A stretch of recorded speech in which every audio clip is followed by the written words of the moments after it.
जी। मैं चैलेंज करता हूँ प्रेमानंद जी, एक अक्षर मेरे सामने संस्कृत बोलकर दिखा दें बस,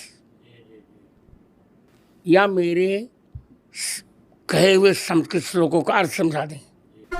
वो एक पीले कपड़ा वाले महात्मा जी हैं वृंदावन के, प्रेमानंद जी, कह रहे हैं कि उनको एक अक्षर संस्कृत नहीं आती। उनको संस्कृत आने की जरूरत क्या है? वो तो भगवान नाम का प्रचार कर रहे हैं। मैंने प्रेमानंद जी के लिए कोई भी अभद्र टिप्पणी नहीं की है। वे मुझे मेरी दृष्टि में एक बालक तो पुत्रवत है, मेरी अवस्था भी बड़ी है। एक आचार्य होने के नाते मैं सबको कहता हूं कि संस्कृत का अध्ययन करना चाहिए।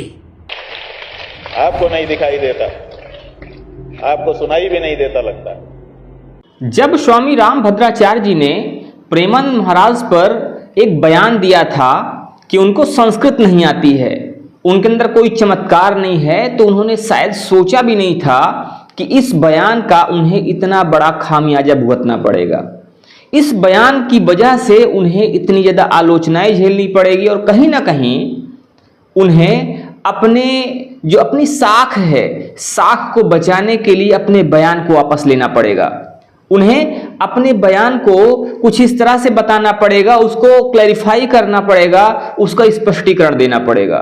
लेकिन जब उन्होंने बयान दे दिया, बयान के बाद लगातार उनकी आलोचना होने लगी, लगातार उन पर चौतरफा जुबानी हमले होने लगे, तो कहीं ना कहीं स्वामी रामभद्राचार्य को अपने बयान से मुकरना पड़ा।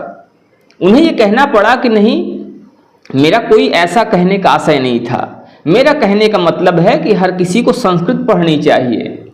दरअसल स्वामी रामभद्राचार्य जी ने जब ये बयान दिया तो उस समय उनको लगा होगा कि शायद इससे उनकी साख बढ़ेगी, उनकी विद्वता की प्रशंसा होगी, शायद लोग उन्हें ज़्यादा वैल्यू देंगे, ज़्यादा महत्व देंगे।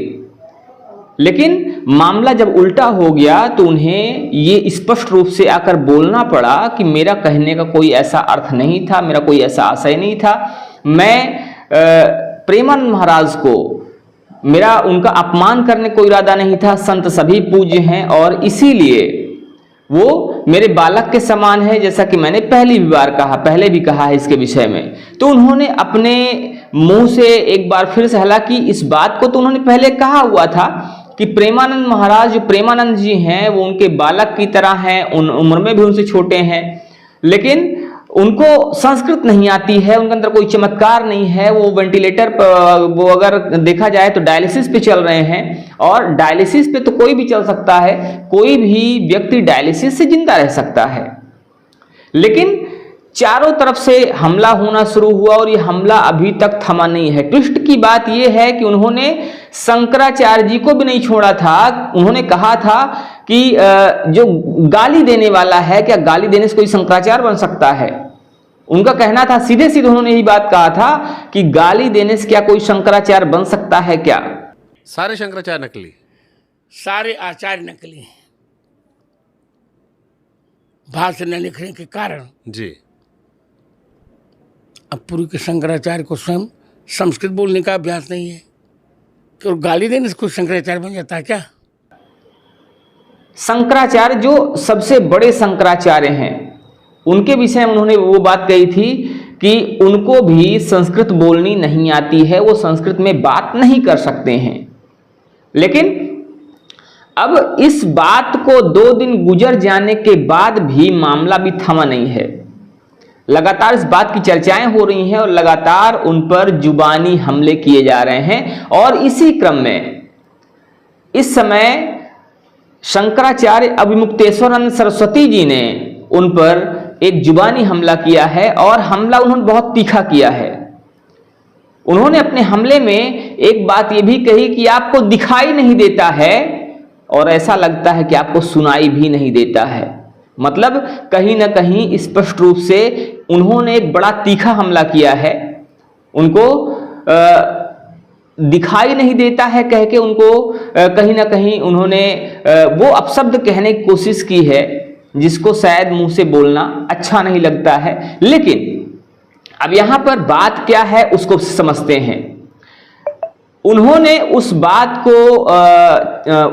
पर स्पष्टीकरण दिया, उन्होंने उस बात को लेकर अपनी बात कही। उन्होंने कहा कि एक पीले कपड़े वाले संत हैं, वृंदावन के संत हैं प्रेमानंद महाराज, उनके विषय में बात कही गई है कि वो संस्कृत नहीं बोल पाते हैं। तो ये बताइए, जो दिन भर जिस नाम की बात करते हैं, जिस भगवान नाम की बात करते हैं, राधे राधे कृष्ण कृष्ण, ये आखिर किस भाषा के शब्द हैं? क्या ये संस्कृत नहीं है? क्या संबोधन जो होता है वो संस्कृत में नहीं होता है? तो इस पर उन्होंने घेरने की कोशिश की और उन्होंने कहा कि जो बातें कही जा रही हैं ये बातें बिल्कुल निराधार हैं, संस्कृत से कोई लेना देना नहीं है। जो भगवान नाम का जप करता है, भगवान नाम का प्रचार करता है, उसे संस्कृत आती है या नहीं आती है, इस बात से कोई मतलब नहीं है। आइए सबसे पहले आपको सुनाते हैं कि स्वामी अभिमुक्तेश्वरानंद सरस्वती जी इस मुद्दे को लेकर, इस बात को लेकर क्या कह रहे हैं और उन्होंने स्वामी रामभद्राचार्य जी पर क्या टिप्पणी की है। वो एक पीले कपड़ा वाले महात्मा जी हैं वृंदावन के, प्रेमानंद जी, कह रहे हैं कि उनको एक अक्षर संस्कृत नहीं आती। उनको संस्कृत आने की जरूरत क्या है? वो तो भगवान नाम का प्रचार कर रहे हैं और भगवान का नाम संस्कृत में ही है।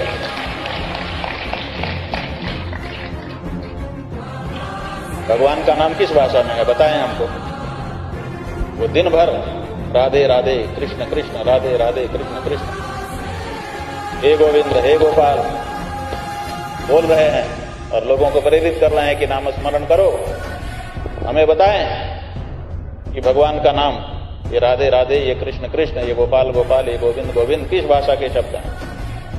क्या ये संस्कृत भाषा के शब्द नहीं है? क्या ये संबोधन की विभक्ति संस्कृत भाषा की नहीं है? तो वो तो दिन भर संस्कृत बोल रहा है। जो व्यक्ति भगवान के नाम का उच्चारण कर रहा है, संबोधन के उसमें उच्चारण कर रहा है, वो दिन भर संस्कृत ही तो बोल रहा है। और क्या बोल रहा है?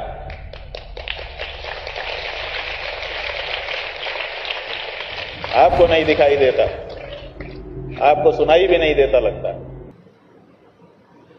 तो इस तरह से स्वामी रामभद्राचार्य जी पर अभिमुक्तेश्वरानंद सरस्वती ने काफी तीखी टिप्पणी की है और कहीं ना कहीं हमें ऐसा लगता है कि ये असर उसी बात का है जिस बात के अंतर्गत उन्होंने खाली प्रेमन जी को नहीं बल्कि सारे आचार्यों को उन्होंने कहा था कि कोई भी आज आचार्य नहीं है, कोई भी शंकराचार्य की पदवी पर बैठने लायक नहीं है, कोई भी जगत गुरु की पदवी पर बैठने लायक नहीं है सिवाय मेरे। उन्होंने कहा था कि मुझे छोड़कर किसी ने भी आज तक कोई भाष्य नहीं लिखा है और अगर कोई भी 3 भाष्य नहीं लिखता है, 3 ग्रंथों पर भाष्य नहीं लिखता है तो उसको जगत गुरु नहीं कहा जा सकता, उसको आचार्य नहीं कहा जा सकता। शंकराचार्य जो हैं सब फर्जी हैं। शायद इसी बात की टीज, इसी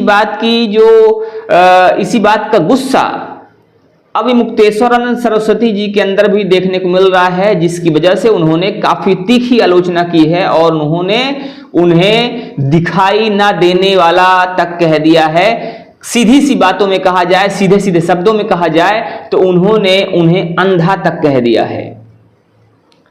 और सिर्फ अंधा नहीं कहा, उन्होंने बहरा भी कहा है कि आपको दिखाई नहीं देता है, आपको सुनाई नहीं देता है। वो कृष्ण कृष्ण कहते हैं, राम राम कहते हैं, राधे राधे कहते हैं, तो क्या ये संस्कृत के शब्द नहीं है क्या? तो एक कहीं ना कहीं उनको एक सीधा संदेश देने की कोशिश की गई है कि सिर्फ संस्कृत का आना ही विद्वता की या भगवान के सानिध्य के प्राप्त करने का कोई बहुत जरूरी वो विकल्प नहीं है।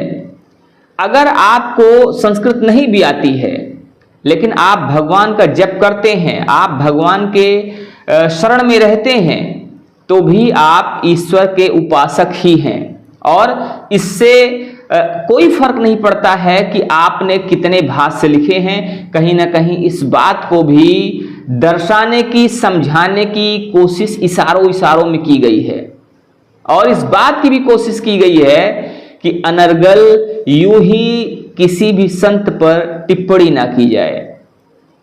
खैर, मैं अनिरुद्धाचार्य जी पर कुछ बोलूं, मैं शंकराचार्य जी पर कुछ बोलूं, मैं स्वामी रामभद्राचार्य जी पर कुछ बोलूं, ये मेरी सामर्थ्य नहीं है।